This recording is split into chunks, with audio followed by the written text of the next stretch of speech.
Léo. Ok. C'est quel chiffre que tu fais? Tu travailles? Oui. 6. Ok, on compte. On compte 10 ans. T'as déjà compté? Oui. Peux-tu compter encore une dernière fois, mon amour? Vas-y. Ici. Oui. 1, 2, 3, 4, 5, 6. Bravo, mon amour. Bravo. Là, on écrit le chiffre 6. 5, 6, 7, 8. Ok. Vas-y. Emma, nous allons dormir dans cette tente. Non, mais... Ensuite. 10 Mathieu. Bravo, Olivia. Je suis fière de toi. Arrête de faire ça à tes cheveux, mon amour. C'était franchement. Vas-y. À l'école aussi. Non, parce que c'est tout en arrière. Il faut pas faire ça, ok, chérie? Ok. Ok, vas-y.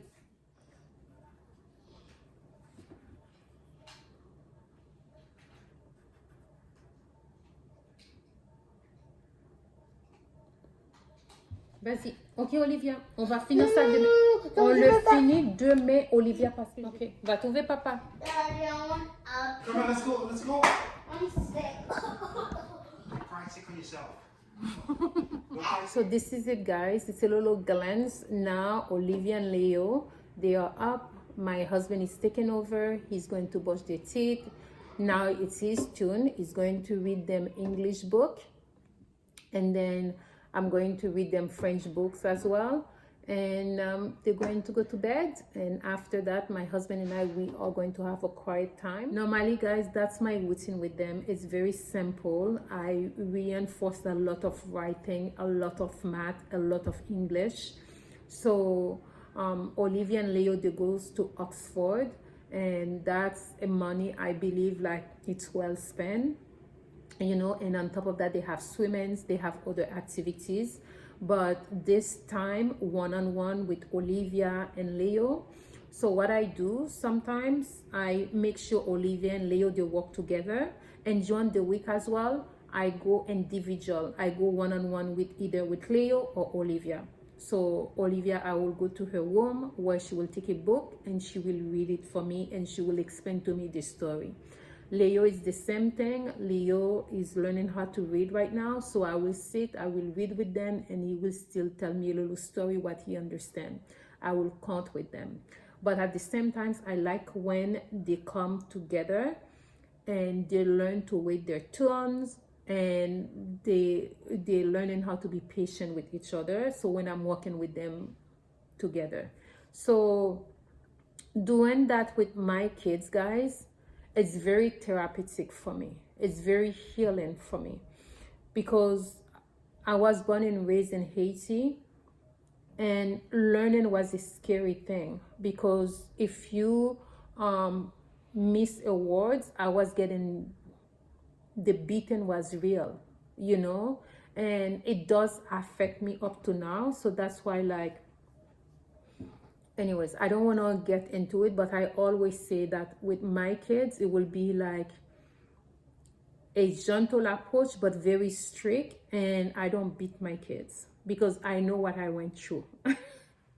And I said I will never put them to this. And to see, I can sit next to Olivia, encourage her to read, encourage her to write, with no fear. Like you can see, like Olivia, like we have to put timer on them to remind them, no, it's 2 hours, you're getting tired, you're making a lot of mistakes, let's stop, we're gonna continue together, because I make sure I make it fun for them, you know. And it wasn't my case growing up. If I'm reading a word and I didn't say it properly, guys, the belt came really fast. Anyways, I'm not gonna get there, but it wasn't pleasant, to the point that maybe you know what, I will make a separate video of that. But it's just to let you know, guys, it's very important you take that time, sit down with your kids and teach them to read, teach them to count, teach them to write. They're not going to remember all the toys you buy them, but they are going to remember this. I remember at night sometimes I will say, Olivia, oh, give me 2 things you're very grateful. She will always say, oh, I love my brother, I'm grateful for my brother Leo. But she will always say, oh, I'm grateful how you teach me how to read. Like stuff I will do with her, that's what she will be grateful for. I was like, not the expensive earrings I bought you the other days. Like, you know what I mean? So I'm learning so much from my kids. And Leo, oh my God, guys, Leo is so eager to learn. Leo is exactly like my husband. Leo is a leader. He's not gonna be a follower. Leo doesn't take no for an answer. Leo, like, you give him a concept, you just have to tell him once, and he will do his thing. I will double check with him, but Leo is very fast. Olivia, she needs a lot of encouragement, and the moment you tell her she's doing well, you can see like she's excel. You know, she loves that positive feedback. Oh, you're doing amazing. But if she's not doing amazing, I was like, no, you're not doing well. Let's do it again until it's right, you know. So guys, this is to tell you what I'm giving my kids right now. I didn't have it. I spoke with my mom recently, and I say, Mom, at what age did you walk away from my life? And she told me, when I walk away from you, you were 3, going to be 4. I look at Leo. Leo is 4 years old. Guys, I had a mental breakdown. I started to cry. I couldn't stop crying after that phone conversation. I remember my husband found me in the closet. I was sitting on the floor and I was crying. And he was like, why are you crying? And I was like, I had a deep conversation with my mom. So if I understand, Leo is 4. So since 4 years old, I never had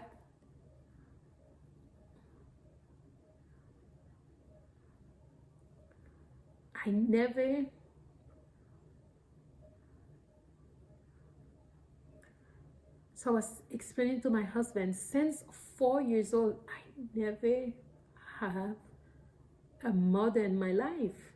Like my mom walked away. I was 3, going to be 4. And I'm looking at Leo. I'm doing so much stuff for Leo. I was like, you walk away from me. I was 4 years old. I was going to be 4. So whatever I'm doing for Olivia, sometimes I'm combing Olivia's hair. I'm doing stuff with Olivia. I'm giving her all this love because I never had it. I'm looking at her now. I was like, I wish if I make mistake, I had a mom that telling me it's okay. It's okay to make mistake. You're gonna do better next time. You know, like I'm pouring this, like there's so much stuff I struggle in life with. I never had a mom to guide me. Thanks God for my grandmother. Thanks God for my grandmother. My grandmother did everything for me. The only thing this woman didn't do for us was just to push us through her birth canal. But she gave, the moment we were at, she protect us. She did everything she could to her best ability. You know? Anyways, I'm telling you this, guys. It's back to school. If one gift you can give to your kids, sit down, read with them. If you see them, they're reading a book, ask them questions about the book. Pick their curiosity. Like on Friday nights, like you see the book Olivia, she's reading, Leo, my husband and I, we will sit, and Olivia will go, she will present her book, she will explain her book, and then Leo will do the same thing. Leo will take turns and he will be presenting his book, you know, and you can see the little excitement. They are excited, you know. If you looking right now, during the week, there's no TV in the house. They are not allowed to watch TV. There's no tablet. You know, you watch TV on Friday and Saturday, that's your downtime. You will watch TV and it's control. The rest, you are going to play with your brother. There's so much stuff you can do. I think one thing that my grandmother blessed me with the most, we are raised in a time in Haiti there wasn't no TV.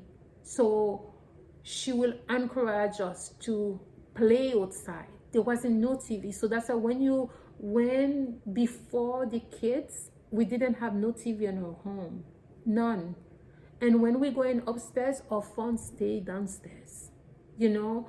So there's a lot of stuff that I was able to accomplish in life. It's with the basic discipline to be able to sit, not to scroll all day, so I can do my assignments, or I can grab a coffee, or I can grab a tea and take a book and like read until guys, I taught myself how to speak English, you know, and that's through reading. And like there's so much I want to talk to you about, to say life, it's so much more than just the superficial, you know. Anyways, we talk more. This is to give you a glance that time, guys. That's why before I used to work nights. When they were little, I used to work nights, but now they're starting to be older. Guys, even labor and delivery, I'm that close to walk away from labor and delivery, because that 12-hour schedule is a killer on family. Like working from 7:30 a.m. to 7:30 p.m. Or when I work nights, if I have to work nights, working from 7:30 p.m. to 7:30 a.m., you cannot get this with your kids. Yeah, you will get it like on your 5 days off. 2 days you're trying to bounce back because you're like a zombie, you know? But for me, this is real meaning of like, I'm doing my part. Make sure my kids knows how to read. Make sure my kids feel my husband presence, my presence, you know. They know like, okay, they finish reading. Okay, let's go find daddy. That's gonna brush their teeth. Daddy's gonna read now it's their turn with daddy to learn how to focus on English aspect, because my husband doesn't speak French and I speak French. So I make sure, guys, I pass this to my kids. I make sure that my kids are bilingual. I remember we went to Montreal recently and my dad hugged me. He was like, thank you so much. Like, you living in Ontario, it's not easy for the kids to learn French because everywhere it's English, but you make sure you talk to them in French. I talk to my kids in French. I talk to my kids in Creole. And my husband is half Jamaican, half Guyanese. So he talked to them in English, and sometimes he talked to him like a real Jamaican man. And Leo like, wow, you know. So for me, it's the biggest thing I could have give my kids is the language, you know. And we're doing it because the kids, they will gravitate more to English because for them English is easier, you know. But French is a different level. So that's why like I spend so much time with Olivia and Leo with the French, like pushing the French on them. And also I talk to them in Creole, so they know like if one day we have to visit Haiti, you will have to communicate with your people. This is your mom's heritage. I know you both were born in Canada, but you will have to know my country as well. I will feel like a failure as a Haitian mother. I didn't do the basic minimum to teach them either Creole or French, you know. So this is it, guys. So I'm gonna go back to my little family, make sure put my kids to bed, and then from there spend time with my husband. And from there, guys, it's my turn now. Turn the laptop on and start to study, because you can do it, but you have to have the right support to do it. Okay, this is it, guys. They're going up. So my husband and I, now we're gonna clean the living room, put everything away, make sure everything is neat in the morning. And yeah, that's how we do it. The only reason I'm making this video is just to show you that it's hard to give something that you never had. But when you know the value of it, when you know what you missed, it's okay to work on yourself to go get it so you can give it to your kids. I never had a mom. My dad couldn't sit to do assignment with me because he had to be at work. He was a single dad. So I always struggle alone to do my assignments. You know, to be able to sit next to Leo and Olivia and to give them that, guys, is so therapeutic. You know, it's so therapeutic because I know they need it. I know that's what they need. Even though I didn't have it, but that's not an excuse to deprive them from it.